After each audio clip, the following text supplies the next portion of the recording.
Business Book Summaries. Nicole Leperea. How to do the work.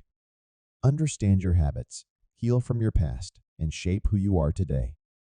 Dr. Nicole Leperea noticed something was seriously wrong with her body. There were clear warning signs: chronic gut problems, frequent headaches, and unexplained fainting spells. On top of that, she battled constant anxiety and struggled with a foggy mind. She tried to alleviate these issues with antidepressants and pain relievers like paracetamol, but it didn't provide lasting relief. Conventional treatments and therapy didn't address the root of her problems. Driven to find true healing, Leperea transformed her approach. She expanded her role as a psychologist, integrating physical and spiritual aspects into her practice, embracing a holistic approach to health. If you too are seeking ways to heal from burnout, trauma, or dissociation, you've found the right place. Before we delve further, remember that we regularly share new content.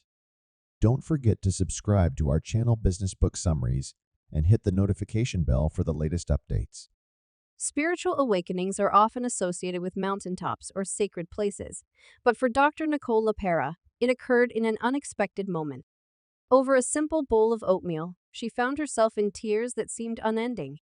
This vacation with her girlfriend, meant for relaxation, only amplified her awareness of how burnt out she truly was.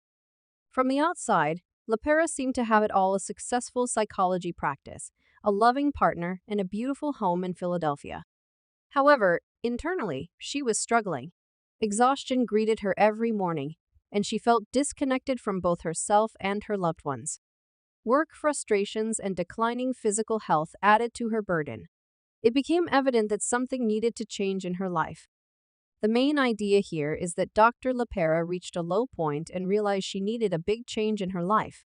For years, Dr. Leperea worked as a clinical psychologist trying to help herself and others. However, she felt that traditional psychology was too limited. To truly heal herself, she understood she needed a more all-encompassing approach, one that focused on healing her body, mind, and soul at the same time. These aspects of our being are interconnected.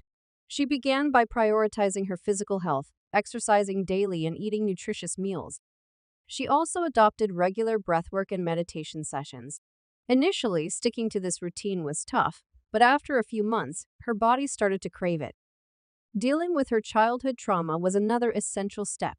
She learned to process negative emotions from her past and began to heal her inner child. The outcome of all her effort was that she felt emotionally and physically stronger than she had in years. Dr. Leperea shared her journey as a holistic psychologist on Instagram, and it struck a chord with thousands of people. She realized there was a significant need for this approach. Today, more than 3 million people follow her and see themselves as self-healers. Imagine being given a pill and told that it would make your depression vanish. You take it, start feeling better, only to later discover it was just a sugar pill. This happens often and is known as the placebo effect. Research shows that people experience significant improvements in various conditions, like Parkinson's disease and depression, simply by believing they're receiving treatment. Why does this approach work? Because our minds and bodies are deeply connected. Here's the main idea. To improve our mental well-being, we need to focus on healing our bodies, and vice versa. For over 400 years, people believed in the mind-body paradigm, seeing the mind and body as entirely separate. This belief shaped how we approach medicine. People sought psychologists to fix their minds and other doctors to cure physical ailments. However, a growing body of innovative research shows our minds and bodies are closely intertwined. Surprisingly, our gut health significantly affects our mental well-being. Even conditions we thought were purely influenced by genetics can be impacted by our environment. This new understanding, called epigenetics, suggests that our genetic predispositions can be turned on or off based on various factors: stress, sleep, diet, and the quality of our relationships. By altering our lifestyles, we can influence whether a genetic predisposition turns into a full-blown illness. Of course, we can't control every aspect of our lives, especially when it comes to trauma resulting from systemic oppression like racism and economic injustice. Holistic psychology acknowledges this reality. It asks how individuals can practice self-healing within their unique life experiences. Too often, People are treated as if they have no power to affect their own medical conditions. They're urged to follow doctors' instructions passively and merely suppress their symptoms. Holistic psychology challenges this approach. It believes we all can take steps to heal ourselves and our bodies. There are no quick fixes or magic pills in this journey. It can be uncomfortable and challenging at times. However, on the other side of this journey is the immense satisfaction of knowing you've taken charge of your well-being. Switching gears, let's talk about Jessica, who was on the verge of marrying her longtime boyfriend. For instance, when you're out for a walk, take in everything around you, the trees, the cracks in the sidewalk, and the people you pass. Then, pay close attention to your senses. How does the breeze feel on your face? What sounds do you hear as you walk? By doing this, you break free from your usual autopilot mode. Try to incorporate this practice into your daily routine. In the beginning, it might feel a bit strange, but with regular practice, you'll notice significant benefits. Gradually, you'll find yourself having thoughts instead of feeling consumed by them. Now, when the author tries to recall her childhood, she only remembers fuzzy, unclear memories. She can't recall many important moments in her life, or even recognize faces. The reason is that she experienced dissociation for most of her childhood and early adulthood. This means that even though she was physically present, mentally, she was completely detached, unable to connect with her own emotions or understand what she was feeling. People often dissociate as a way to cope when they feel overwhelmed and powerless. So, what happened during Leperea's childhood to make her feel this way? This is a crucial message. We need to recognize childhood trauma to begin the healing process. Despite Leperea's lively Italian family appearing happy on the outside, their home was filled with tension and constant arguments. Her mother had untreated anxiety, and her family members dealt with chronic illnesses. Leperea couldn't express her feelings and didn't feel truly seen. To cope, she created her own mental space and disconnected from reality. Many of us go through similar childhood traumas, even if they don't fit the typical definition of trauma. However, these experiences can deeply affect our emotional well-being as we grow older. Children absorb their parents' fears, anxieties, and coping mechanisms. Think back. Did your parents acknowledge your feelings and validate your experiences, or were you often told to toughen up and dismiss your emotions? Children whose feelings and opinions are dismissed often resort to dissociation or acting out to seek attention. Childhood trauma can stem from parents who invade their children's privacy, share inappropriate information, or struggle to manage their own emotions, leading to unpredictable reactions. All these typical experiences can be really painful because they make children feel disconnected from their own instincts and true selves. They start doubting what they believe and feel, trying hard to match what they believe their parents want from them. When Leperea was healing from her trauma, she had to face that deep, early wound. By directly confronting it, she developed new coping strategies that genuinely helped her. You can do this too. Imagine you're a rabbit in the wild being chased by a hungry fox. Your heart is racing, and you're running for your life. Just like animals, we humans have a response called fight, flight, or freeze when we sense a threat to our survival. It's like a surge of energy that helps us survive danger. But sometimes people who've been through trauma start seeing threats everywhere, even when they're actually safe. This means their survival systems are always on high alert, which isn't healthy. The main point here is that we need to learn how to calm down our survival systems. Chronic stress makes our brain release a hormone called cortisol, and this floods our body. As a result, we may start perceiving people around us as more threatening, making it harder to connect with them and build relationships. Plus, our ability to think clearly takes a hit. Our survival systems are automatic. We can't consciously switch them off. But we can take steps to calm our bodies down. For instance, we can control our breathing. Taking deep breaths into our belly when we're stressed can instantly calm us. Physical exercise is another great way to reduce stress. When we exercise, our body releases feel-good hormones like dopamine into our bloodstream. This is fantastic for our health. People who exercise regularly are much less likely to develop heart disease or dementia. Yoga is even more effective in reducing stress because it engages both our mind and body. We now understand that our mental health is closely connected to our gut. Our gut has around 500 million neurons that are constantly communicating with our brain. Inflammation caused by too much sugar and processed food has been linked to serious conditions like depression. Eating healthy, whole foods and fermented foods like yogurt can reduce inflammation and support our gut health. One of the best ways to reduce stress is by making sure we get enough sleep. When we sleep, our brains clear out waste and our cells regenerate.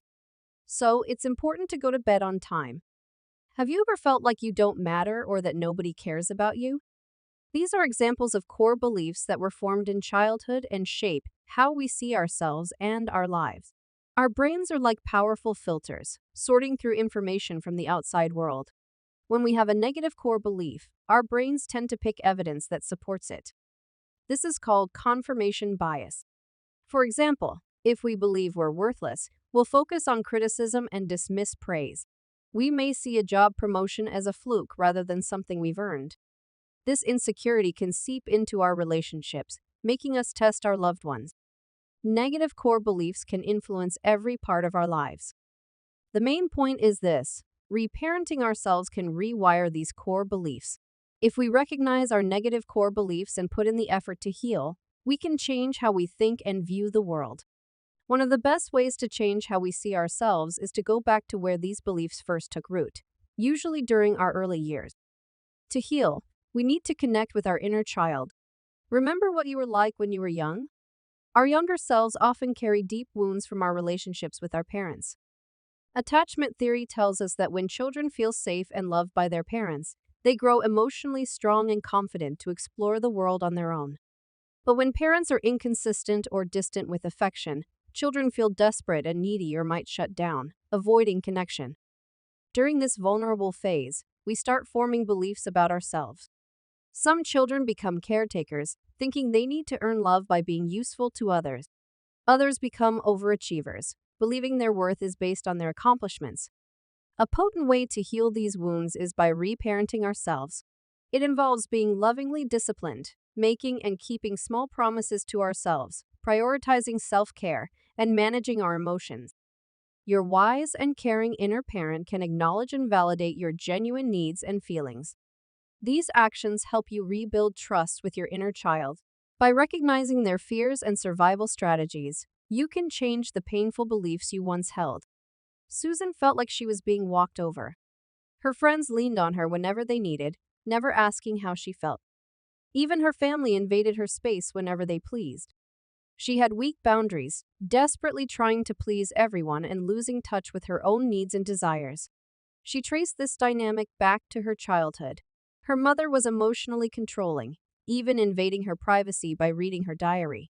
To salvage her relationships and herself, Susan knew something had to change. Here's the main point: nurturing strong and caring boundaries will enhance your relationships. Many of us have grown up in families like Susan's, where being together is seen as the ultimate way to show love. However, true loving relationships are built on a foundation of clear boundaries. We need the freedom to prioritize our own genuine needs, even if it doesn't align with what others want. If we don't, we'll become resentful, and our well-being will suffer. There are 3 types of boundaries we should develop.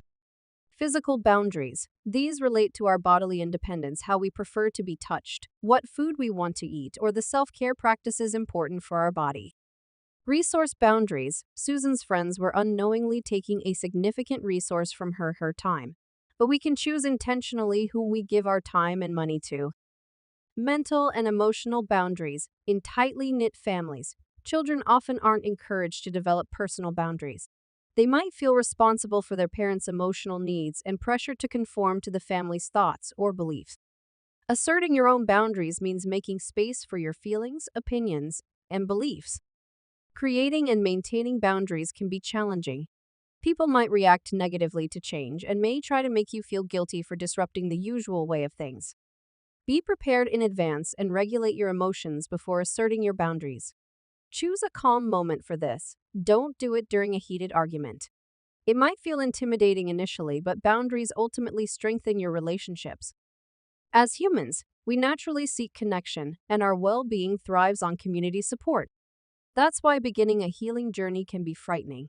When you challenge established patterns in your relationships and change how things have always been, you risk being pushed away by family and friends. This fear often stops people from transforming. They'd rather stay stuck in their old ways than risk loneliness. But here's the truth: healing yourself actually allows you to form deeper connections with other people. This is the main idea. Self healing enables you to surround yourself with a caring and supportive community. When we've experienced trauma, our survival instincts keep us on high alert. We tend to see others as threats, making it challenging to connect with them. The relationships we do have often reflect our emotional struggles. For example, many people who've been through trauma form strong bonds with others who faced similar pain. However, these relationships follow a painful pattern: moments of closeness, followed by intense rejection. Oddly, these extreme emotions can feel strangely comforting to a brain that has been traumatized. But these bonds aren't truly fulfilling, they just feed an emotional addiction. Through self healing, you'll learn to endure difficult emotions, both yours and others. Instead of constantly trying to fix or distract from these emotions, you'll learn to process them. The amazing thing is that when you feel calm, loving, and clear, you'll pass those feelings on to the people around you. This is how co regulation works. What you send out into the world is reflected back to you in a subtle process. When Dr. Leperea decided to cut off contact with members of her birth family, it was a terrifying step. But she knew it was necessary to distance herself to heal from her childhood traumas and find her true voice. This action allowed her to later rebuild a healthier relationship with them. It also empowered her to strengthen her relationships with her partner and friends, creating loving and interdependent connections. And most wonderfully, she formed a whole new community, a global family of millions of people committed to self-healing from all corners of the world. The main idea in these insights is that each of us holds the power to heal ourselves. Our physical, mental, and spiritual well-being are all closely linked. When we exercise regularly, eat nutritious food, and get enough sleep, our bodies become stronger, calming our automatic nervous system. This, in turn, leads to mental clarity, giving us space to connect with our true thoughts and feelings. Working through past traumas from childhood allows us to make room for changing old patterns that aren't serving us well. It's a vital step toward recovering from emotional addiction.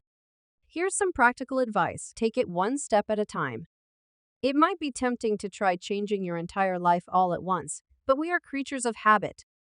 We tend to stick to what we know, even if it's not beneficial. Significant changes happen gradually. Start by committing to one small change that benefits your well-being. For example, drink a glass of water every morning or take a short walk daily. Sticking to this commitment will build trust in yourself. Once this becomes a habit, you can add more changes over time. We're keen to hear your thoughts on our content. Feel free to share your opinions or recommend books in the comment section. Don't forget to subscribe to our channel Business Book Summaries and hit the notification bell to stay updated with our latest summaries. Thank you, and have a wonderful day.